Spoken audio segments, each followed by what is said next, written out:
Dr. Mwakuba was saying that President Akufo-Addo has not treated Adwoa Safo well. The party has not treated Adwoa Safo well. I respect Dr. Mwakuba very well. So I want to inform him quietly and nicely. I will not insult, I will not do anything. But to let him know that there are fine gentlemen and women in the party that have made several efforts to talk to Adwoa. First is the president himself. I don't know why he has a soft spot for Adwoa Safo. 2 is the chief of staff. 3 is Honorable Che Mensah and myself. Dr. Mwakuba, what the treatment Adwoa Safo is giving to MPP today,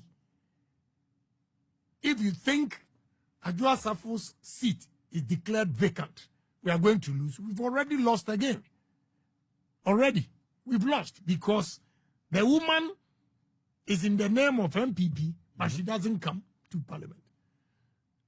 And now let me tell you, the true sons and daughters of MPP, how we behave and think.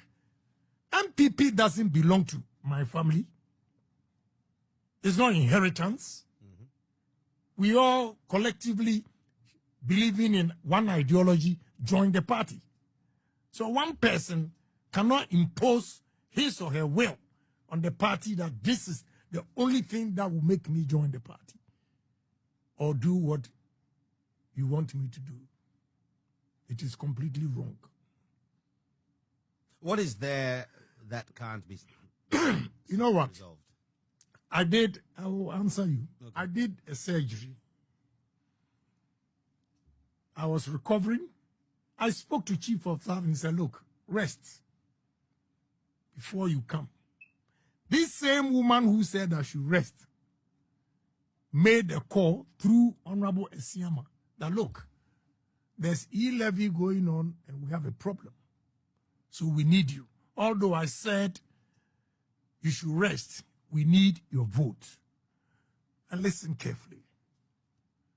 He said, Honorable Esiama told me, look, my brother, I flew first class with Emirates. But Honorable Esiama, because they needed me, said, look, we're going to hire private jets to come and pick you people up. Adwoa Safo, myself, Honorable Henry Korte, and Honorable Amwakwata. What I said to them is that, please, I don't want my name anywhere. Any flight, because mine was going to be Monday and they needed a vote on Friday. So the Thursday, I said, any flight you get for me, I'll come. I don't want any private jet. Henry Korte drove from Philadelphia. Dr. Mwakuba should listen carefully.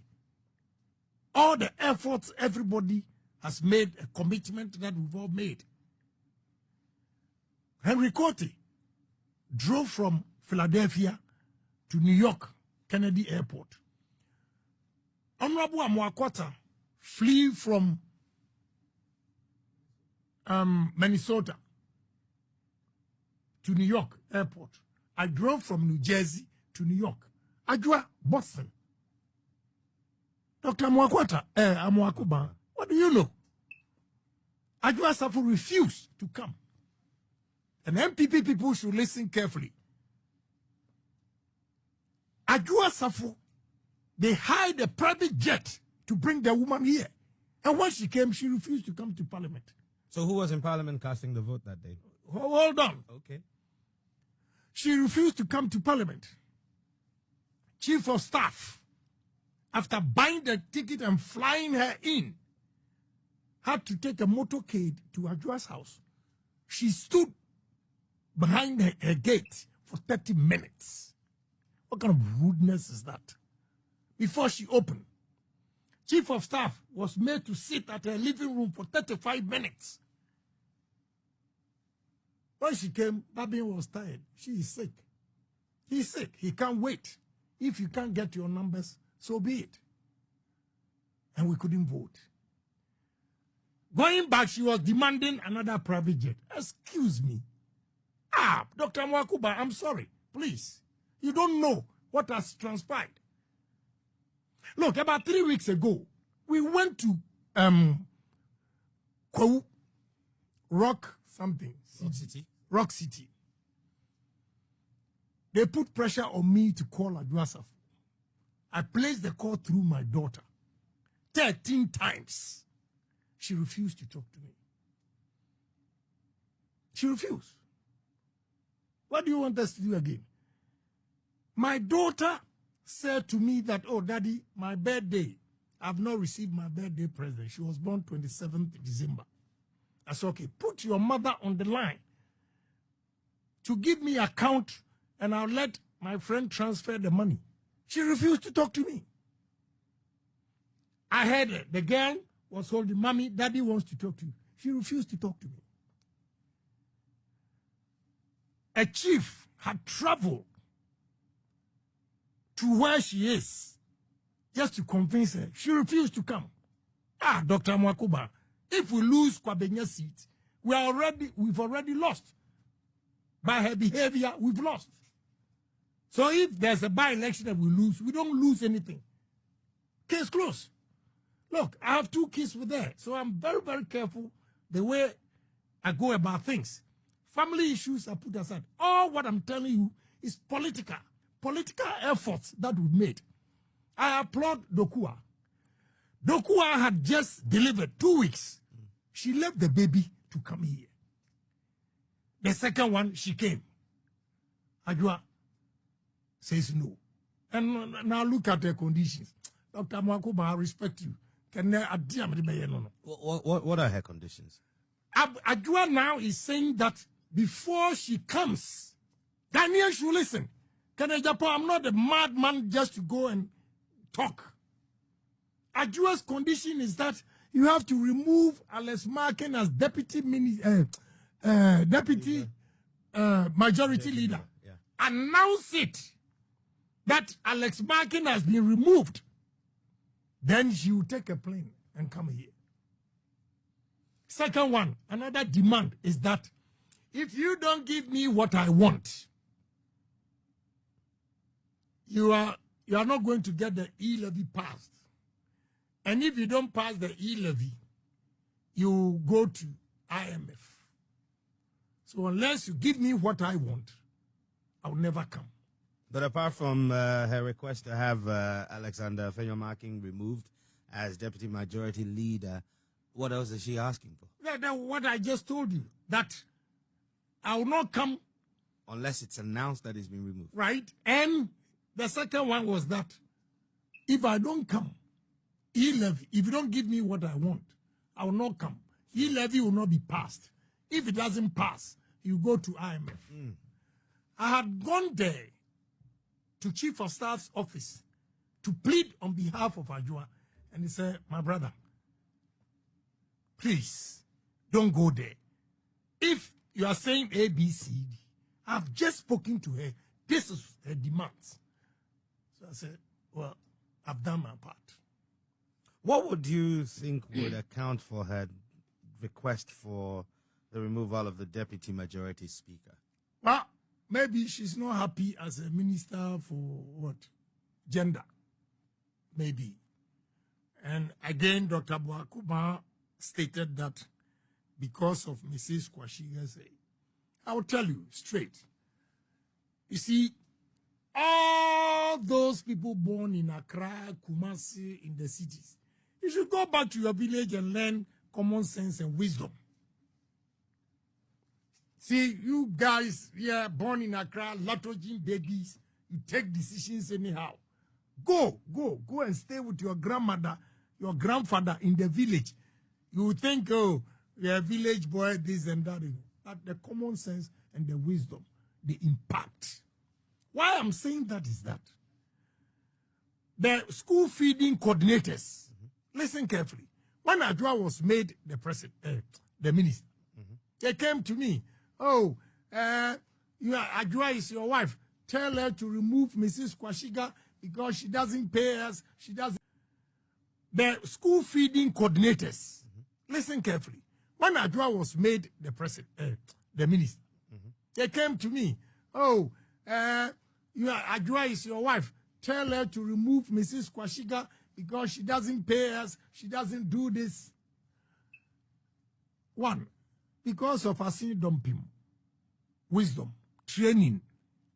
I did not listen to them, but I did investigation. And I realized that, look, these women that are complaining about Mrs. Kwashiga, they are rather inflating the schools. Kanoforiata has agreed with Swedro MP, what's his name? No, this is my friend. But look, these are the numbers you have to take. It should be within the budget. The women organizers, MPP women organizers, on their own authority. Is it Akim Swedro? Yeah, or... no. Aguna Swedro. Aguna Swedro, okay. Women organizers in the party. No, that's Kennedy. You're saying is Akim Swedro. No, Aguna Swedro. Aguna Swedro. Lady. It's a lady. Don't worry, I'll get the name. She's my friend. You know, so what happened was that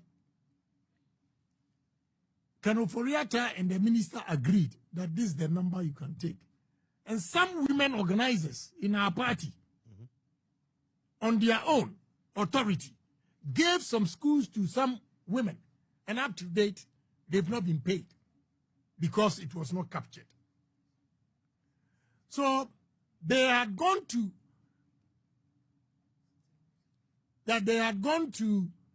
Mrs. Kwashiga to change the names of the schools or put in more schools for them. And he said no. Cynthia Morrison is the name of it. Yes, Cynthia. She should, today, what she will do to me.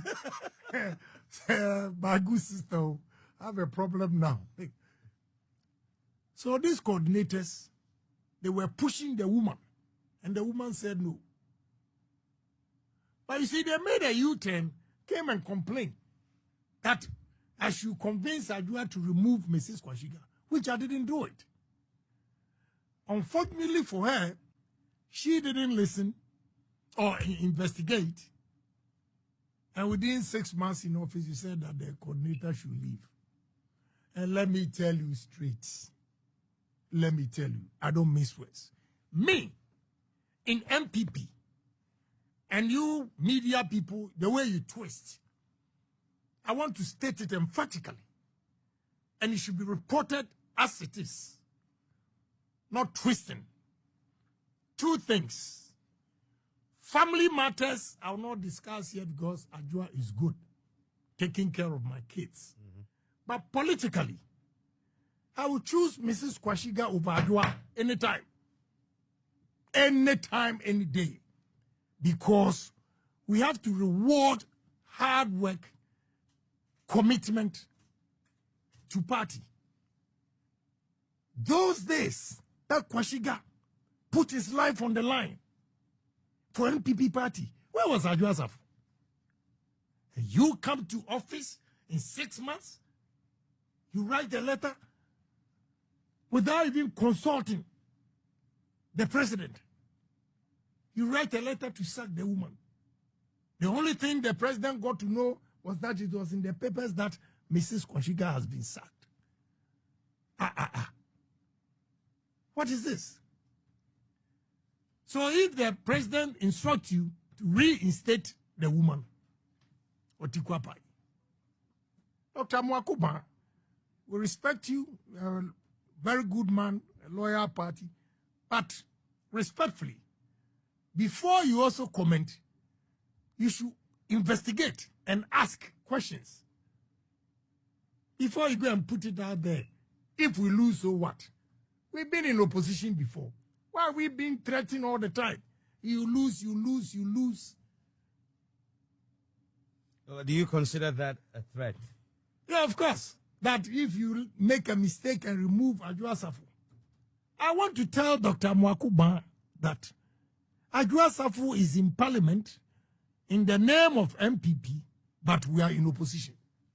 So if we lose, we go to by-election and lose. It doesn't make a difference, I tell you. For the way the girl or the woman is treating MPP party. Look, we all have problems in the party.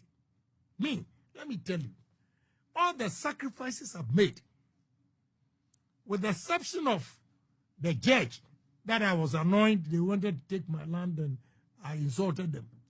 Every court case that I have in this country is because of MPP. But nobody in MPP has even asked, oh, how is the court case?